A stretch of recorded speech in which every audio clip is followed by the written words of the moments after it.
शादी के बाद एक लड़की की ज़िंदगी। शादी के बाद अक्सर बेटी के घर वाले बेटी को फालतू की बातें बता बता कर लड़की को समझाते हैं। बेटी, तू इतना क्यों सहती है? जवाब क्यों नहीं देती है? तू क्या किसी की नौकर है?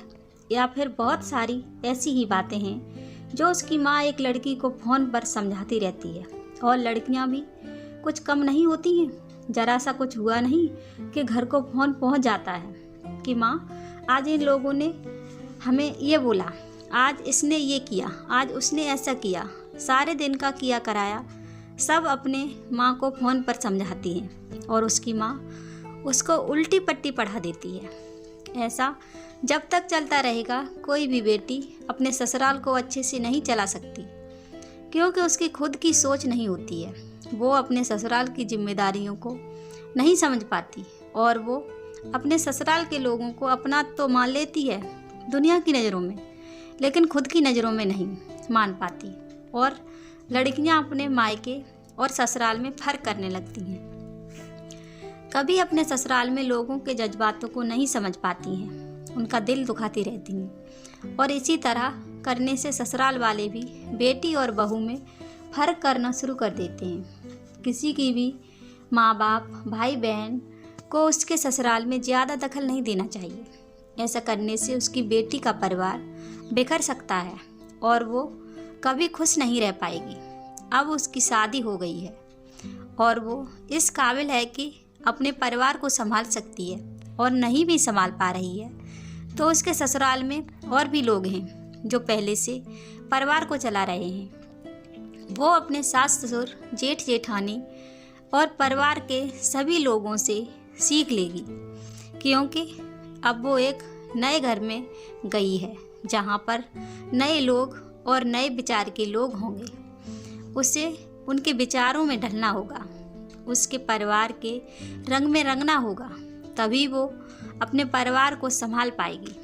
लड़कियाँ इतनी सहनशील होती हैं कि वो कुछ भी सह सकती हैं। अगर नहीं होती तो ये सदमा कैसे बर्दाश्त करती कि जिस परिवार ने उन्हें 20-25 साल तक उन्हें पाला पोसा, खिलाया पिलाया, पढ़ाया लिखाया, अपनापन दिया, इतना प्यार दिया, और फिर एक दिन उसे दूसरे के घर हमेशा के लिए भेज देते हैं और वो रो धोकर चली जाती है।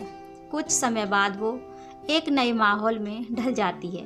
उसे अपने ससुराल की फिक्र होने लगती है और फिर जब भी मायके आती है बोलती, अच्छा माँ, चलती हूँ, घर पर बहुत काम है, बच्चों की स्कूल की टेंशन, पति की टेंशन, सबकी उसे फिक्र होती है।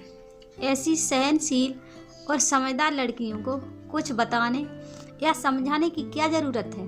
वो खुद ही अपने ससुराल वालों से सीख लेती हैं। अगर अपनी माँ से सीखेंगी तो कैसे काम चलेगा? क्योंकि उसके ससुराल को तो उसकी सासू माँ चलाती थी, उसकी माँ नहीं। इसीलिए उसे अपनी सासू माँ जी से ही घर के सारे कामकाज और जिम्मेदारियों को समझना होगा। कभी भी फ़ोन पर छुप छुप कर अपने ससुराल वालों की बुराई नहीं करनी चाहिए। कभी उनके बारे में कुछ गलत नहीं बोलना चाहिए, क्योंकि अब तुम्हारा ससुराल ही तुम्हारा घर है। मायके वाले ज़्यादा समय तक मायके में ही रुक गई तो लोग बातें बनाते हैं, और पड़ोस वाले तो ऐसे बोलेंगे, ज़रूर पति से झगड़ा करके आई होगी, ससुराल वालों से बनती नहीं होगी, ऐसी बातें बनाते हैं लोग। तो इसीलिए कभी अपने घर की बात दूसरों से नहीं करनी चाहिए। तुम्हारे अंदर ऐसी शक्ति है कि तुम सारी समस्याओं का हल खुद ही ढूंढ सकती हो और सारी परेशानियों को दरोर कर रखती हो। सबको समझो, सबकी हो। तुम्हारे अंदर बहुत कुछ छुपा होता है, बस उससे बाहर लाने की ज़रूरत होती है। इसीलिए हम सभी लड़कियों को इस बात को समझना चाहिए और कभी भी दूसरों के बताए हुए रास्ते पर नहीं चलना चाहिए। उम्मीद करती हूँ आपको मेरी यह कहानी पसंद आई होगी। अगर कहानी पसंद आई हो तो हमें कमेंट में ज़रूर बताएं। वीडियो को ज़्यादा से ज़्यादा लाइक करें, शेयर करें और हमारे चैनल को सब्सक्राइब करें। कहानी सुनने के लिए आप सब लोगों का धन्यवाद।